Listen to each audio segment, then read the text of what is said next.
So why TAILDRAGGER, not tricycle? For a long time, I have been trying to convince myself to keep my plane in tricycle gear configuration, as originally designed. During the build, I came to conclusion that the best for me is to convert the plane to conventional setup, a TAILDRAGGER configuration. Let's take a look at pros and cons of both designs. Tricycle pros: easy to handle on the ground, good view in ground handling. TAILDRAGGER pros: lighter and less complicated, better aerodynamics, stronger in rough fields, shorter takeoff, more prop to ground clearance, easier to sharp turn when taxiing. Tricycle cons: nose gear easy to collapse, damaging prop and engine.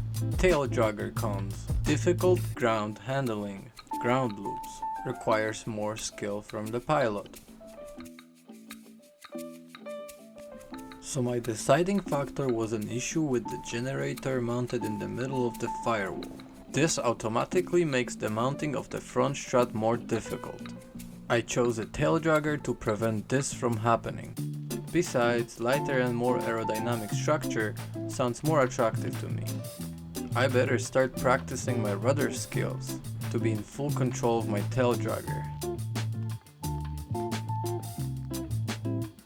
That's all for today, and more coming soon.